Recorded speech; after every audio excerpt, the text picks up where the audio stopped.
আমাদের দেশে এখন পুজো নিয়ে কেলেঙ্কারি। একজনা মাথায় মনসা নেয়, একজনা ঢোল বাজাচ্ছে,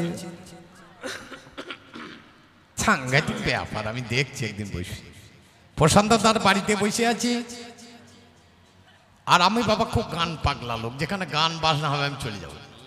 কিরকম বাজছে দেখা দেখি দিকে একবার ডাডা নাটা নাটা ডাডা ডাং,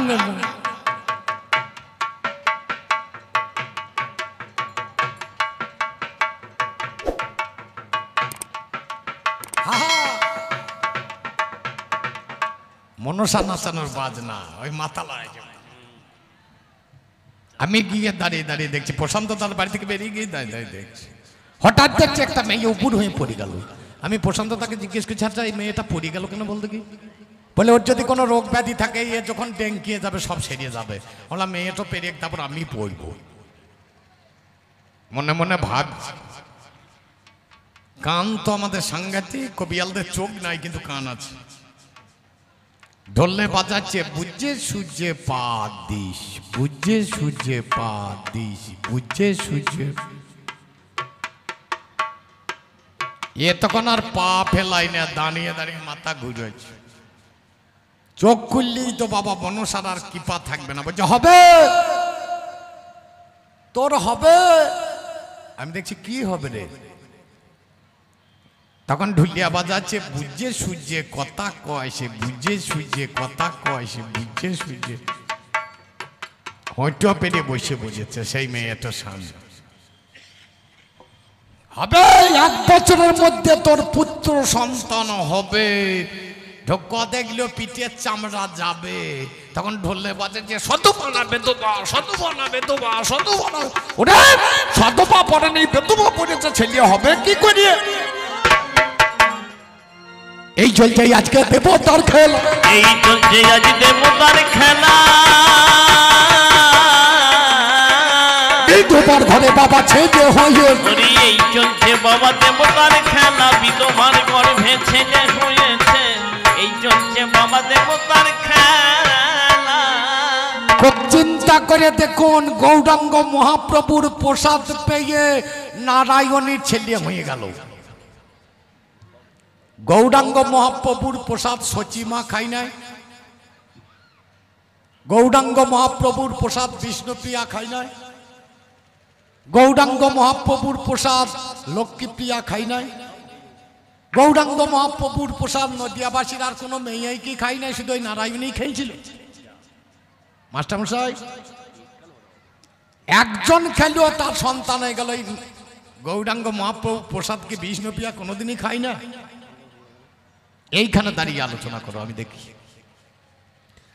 গৌরাঙ্গ মহাপ্রভুর প্রসাদের ছেলে হয়েছে না গৌরাঙ্গ মহাপ্রভুর পানের সঙ্গে তার ব্রহ্ম সত্তা উঠে গিয়ে নারায়ণের ভেতরে প্রবেশ করে ছেলে হয়েছে? কোনটা ঠিক? আমি একটু তোমার মুখে শুনবো, তোমার মুখে শুনব। উল্টো পাল্টা কথা শুনে নেব না। তোমার মুখে শুনিব আমি, উল্টো পাল্টা কথা শুনে নেব না। তোমার মুখে যত ব্যবসাদার আছে এই মেলায়, যত ব্যবসাদার আছে পৃথিবীতে, যত ব্যবসাদার আছে সব আমার চেলা। সত্য নাশা বাণিজ্য, রূপ নাশা চাষ। সত্য কথা বললে ব্যবসা হবে না। একটা কথাই আছে দেখবেন, এখানে আমি তো চাষার ছেলে, আপনারা জানেন, দেবাশিসও চাষার ছেলে। অশ্ব পৃষ্ঠে গজ স্কন্ধে যদ্যপি চৈশ্য রাজগতাইতি তথাপি নো চাষা সজ্জন। হাতির কাঁধে চেপেই যাক আর ঘোড়া পিঠে চেপেই যাক, চাষা কখনো সজ্জন হয় না। হেসেন না, কেন হয় না? হাটে বেগুন বেচতে যাবে দেখবেন, তল্লাতে কানা কুচোগুলো ভরিয়ে দিয়ে উপরে ভালো করে মুখ সাজ করিয়ে দেবে। এদের বউগুলো সেদ্ধ করার জন্য যে ধান পাজরিয়েছে সেই আগড়া করা ধানের সঙ্গে মিশিয়ে দেবে, দিয়ে বীজবে। আলু যদি ফাটা ফুটো তাকে মাঝখানে ভরিয়ে দেবে, দিয়ে ওপরে মুখ সাজ করে দেবে। আমাদের কামাল। তাহলে জগতের বুকে সজ্জন ব্যক্তিকে, শিক্ষিত ছেলে যারা, এরাই বোধহয় ভালো ছেলে, যারা বই পড়িয়েছে। আমার এই ধার্মিক ভাইয়ের মতো যারা পড়াশোনা করিয়েছে এরাই বোধহয় মাল ভালো। একটা শিক্ষিত ছেলে আমার পাশের গ্রামে এসে বাগদিদের মানুষ খেটে খুটে পরের বাড়িতে কাজ করে ছেলেকে চাকরি করে দিয়েছে সিউড়িতে চাকরি করে। বাবা একদিন গিয়েছে বেটাকে দেখতে, আমার সঙ্গে দেখা লোক পাড়া মোড়ে, কাকা চা খেয়ে যাও। চা খেয়ে গেল, ফেরার সময় বলছে রসরাজ বলা বেটার সঙ্গে দেখা হলো কাকা? বলে হ্যাঁ। কি বললো? বলে ইংরেজিতে বলিয়েছে। বলে কি বলিয়েছে? বলে দাঁড়াও মনে করি। হ্যাঁ মনে পড়েছে। ওর বন্ধুটা এলো দিয়ে জিজ্ঞেস করলো এটা কে? বলছে আমার বাড়ি ওল সার্ভেন। আমার চোখে খানিক জল এলো। আমি বললাম কাকা চা খান, বাড়ি যান। যে ছেলে, এর নাম ধর্ম। বাবা পরিশ্রম করে নিজের বুকের রক্ত জল করে যে ছেলেকে চাকরি করিয়ে দিয়েছে সেই ছেলে বাবাকে চাকর বলবে, এর নাম ধর্ম। আবার একদিন ওই বাবা কিছু ফসল নিয়ে চললো ছেলের বাড়িতে, সন্ধেবেলায় ঢুকেছে, বৌমা বলছে বাবা এসেছে তো? বাবা এসেছে, দিনে কার ভাতেই হবে। তো বলছে হ্যাঁ রে মা, গোটা জীবন তো ছাঁকা ভাত খেয়ে খেয়ে জান গেল, আজ আবার গরম খেয়ে বা কি কহিব। খাওয়া দাওয়া খানিকটা হয়েছে, এমন সময় বইয়ের ভাই ঢুকে দিয়েছে, বাবাকেও পরে শোয়াই দিই। এখনকার মেয়েগুলির ধর্ম নাই রে, তো স্বামীর নাম স্বামী বলিয়ে জানি না। এদের পাইয়ে আলতা পাইয়ে নাই, ঠোঁটে মাল লাগিয়ে ফেলেছে। এরা শাড়ি পরতে ভালোবাসে না, জামা পরতে ভালোবাসে। এই পলাশ মানে স্বামীকে ডাকছে, পলাশ বলে কি গো? বুঝতে পারছে না, স্বামী মাথা নামে বলছে কি বলছো কি? বলে দেখছো না আমার ভাই এসেছে, খালি মাংস আনার খানিক। আমার হাত দিকে তাকান, তাছাড়া বুঝতে পারি খানিক মাংস আনার। জামাই তাড়াতাড়ি গিয়ে খাসির মাংস 500 আর একটা ছোট 375 না 370 কি বলে মাল নিয়ে নিচে রান্না করেছে। বাবার নাকে গন্ধ ঢুকে গিয়েছে মাংস। কুটুম তো বাবা 3টে, তার বেশি তো আর কুটুম হবে না। একটা হচ্ছে ঠাকুর কুটুম, একটা হচ্ছে ভাকুর কুটুম, আর একটা হচ্ছে কুকুর কুটুম। এই কুটুম 3টের বেশি হবে না। যদি এখানে কেউ কুটুম থাকে না হিসাব করে মিলিয়ে নেবে। ভাকুর কুটুম সে হচ্ছে আমার শ্বশুর মশাই, আমার বাবার সঙ্গে একই খাটে শোবে। ক প্যাকেট আলু হলেও ব্যয় মশাই এই ভুকুর ভুকুর ভুকুর কইতে কইতে রাত 3টের পরে ঘুমাবে। একে বলে ভাকুর কুটুম। ঠাকুর কুটুম, ঠাকুর কুটুম হচ্ছে আমার সম্বন্ধী। এদের যার জন্ম, একটা ঠাকুরের এত জন্ম হয় না। কুকুর কুটুম হচ্ছে ঘরের জামাই কোটা। যদি বলেন কেন? আমি শ্বশুর বাড়ি গিয়েছি মনে করুন, আমার খিদাই পেটে ডন টানছে, ছুঁচোতে মারামারি করছে, আমি শাশুড়িকে যেয়ে বলতে পারছি না দুটো খেতে দাও। যতক্ষণ সেই কুকুরকে না ডাকলে যেমন খেতে পাই না, জামাইয়ের অবস্থাও ঠিক তাই। রান্না হয়ে গেছে, বাবার খুব কষ্ট হলো, খেটে খুটে ছেলে মানুষ করে চাকরি করলাম, এই পাও না। সকালবেলায় উঠে চলে যাচ্ছে, গামছাটা কাঁধে লাগিয়ে বলছে বাবা চললাম রে। নাতনি এসে বলছে দাদু আবার এসো, বলছে আসবো বোন। নাতি বলছে আবার এসো দাদু, বলে আসবো ভাই। বৌমা এসে বলছে বাবা আবার আসবেন, বলে আসবো মা। বাড়ির চৌকাটা বেরিয়েতে যাবে, বেডটা এসে সামনে যাবে যে বাবা আবার এসো, বলছে আসবো। তবে তোর বাবা হয়ে আর আসবো না, যদি তোর কোনোদিন সম্বন্ধী হয়ে আসতে পারি সেই দিন আর একবার এসে। চিন্তা করি দেখুন, এরই নাম শিক্ষিত ছেলের ধর্ম।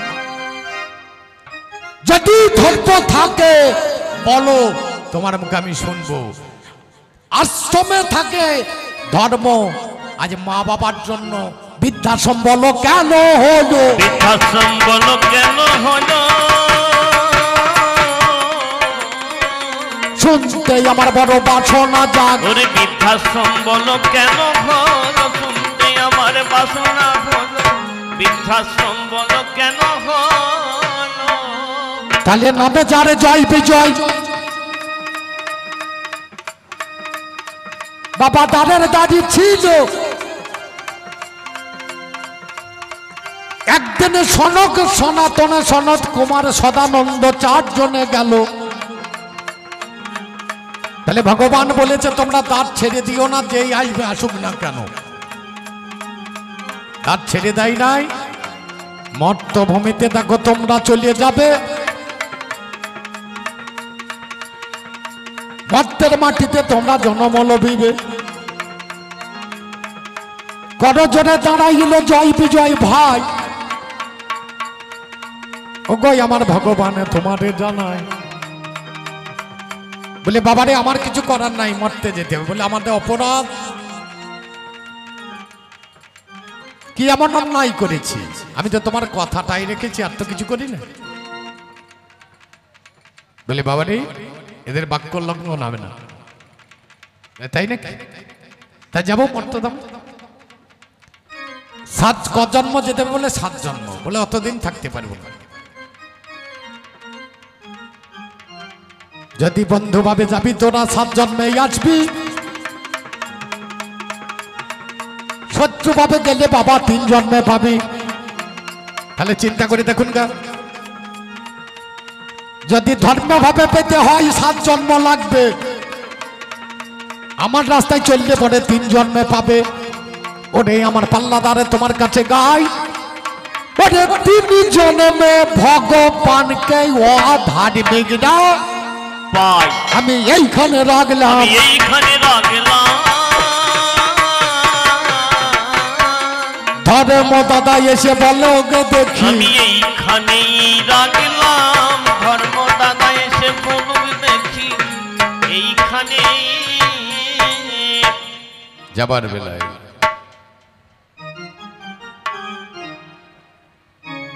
এসেছি যখন, তখন একদিন যেতে হবে। আপনাদেরকে বলবো সবাই সুখে থাকুন। আর আমি আপনাদের কয়েক ঘন্টার জন্য বন্ধু, আমাকে তো বিদায় নিতেই হবে। আজকে যে চুলগুলো দেখছেন, অনেকে আজকে আমাকে বলছে গোপগুলো কেটে দিয়েছেন কেন? এই চুল এই গোপ এগুলো কিছুই ছিল না। এই গানের জগতে এসে প্রথম জীবনে আমার একবার বড় দুর্ঘটনা ঘটেছিল। তখন ভেবেছিলাম আর বাঁচব না। খাবারের সঙ্গে আমি বিষ খেয়েছিলাম।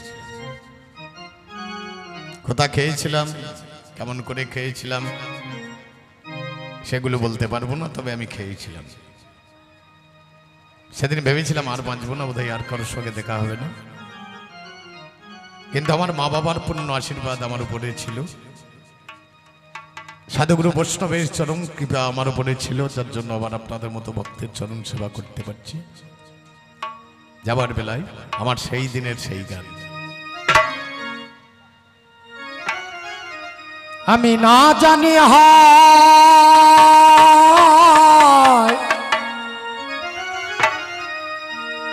আমার কি কলঙ্ক,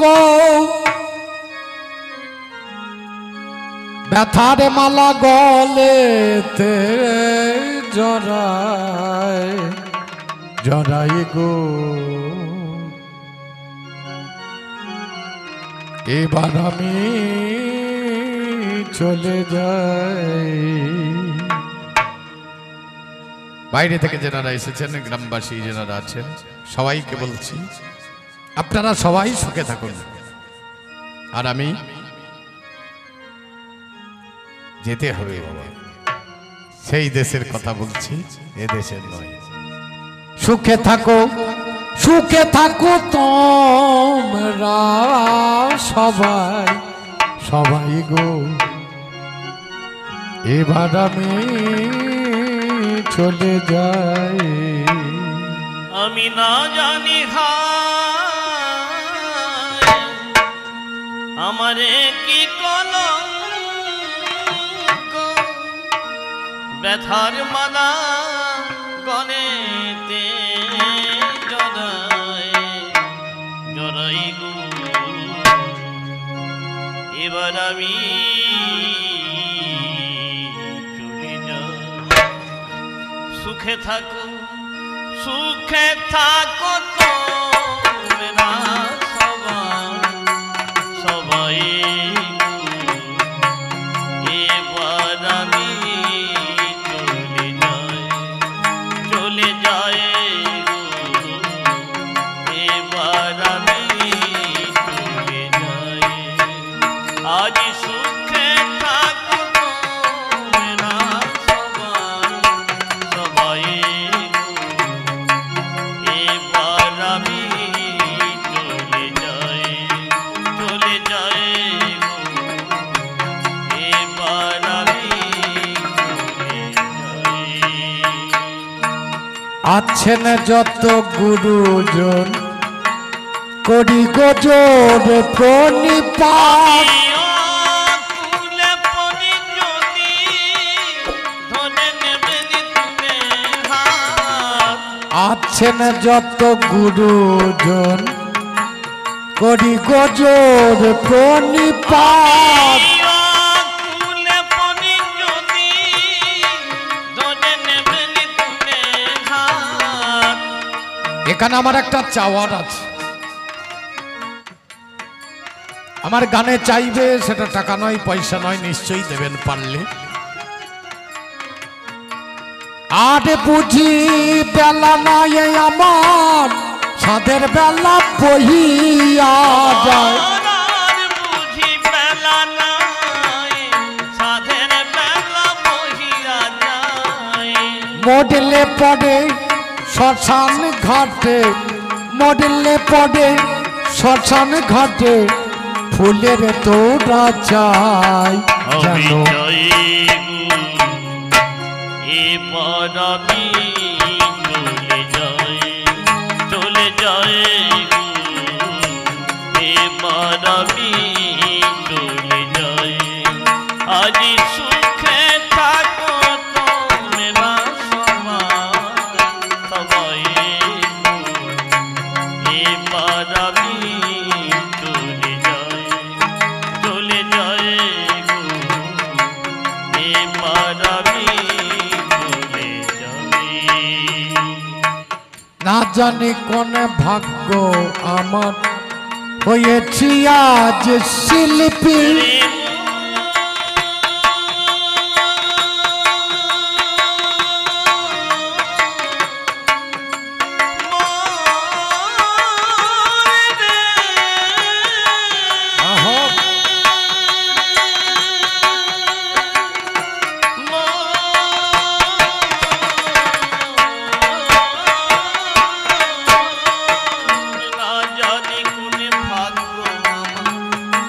হয়েছি আজ শিল্পী শিল্পী মনের ব্যথা কেউ কি বোঝে কি সাধন ভজন জানা নাই কবি গান গেয়ে বেড়াই আমার সাধন ভজন জানা নাই আমি কবি গান গেয়ে শোনাই জনমে জনম আপনাদের জনমে জনম আপনাদের জানো চরণে ধুলি পাই আমি পাই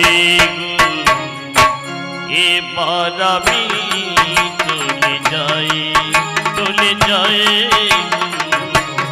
এবার আমি চলে যাই আজ সুখে থাকো তোমরা সবাই এবার আমি চলে যাই এবার আমি চলে যাই আমার গানের শেষ কলি আমার পিতামাতার উদ্দেশ্যে জগতে আমি যত মানুষকে ভালোবাসি না কেন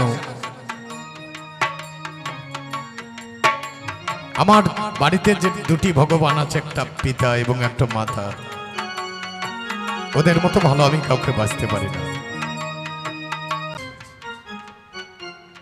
পৃথিবীর মধ্যে আমি যত মানুষকে ভালোবাসি আমার পিতা মাতার উপর আমি কাউকে ভালোবাসতে পারিনি কিন্তু যে আমার প্রাণের লোক ছিল আমার মা লকডাউনের সময় উনি আমাকে ছেড়ে চলে গেছেন তার বহু পূর্বে গানখানা লেখা পড়ে গিয়েছে আমি তাদের পায়ে গানখান আমি সঁপে দিয়েছিলাম, আর বোধহয় হলো না গো। হ্যাঁ, নামেটি আমার হয় রসরাজ, রসনে পুড়ে বাড়ি। মা বাবার আশীর্বাদ নিয়ে এই কবি গান করি। নামেটি আমার হয় রসরাজ, রসনে পুড়ে বাড়ি। মা বাবার আশীর্বাদ নিয়ে এই কবি গান করি। কোথায় আছো আমার মুকুন্দ মুরারি?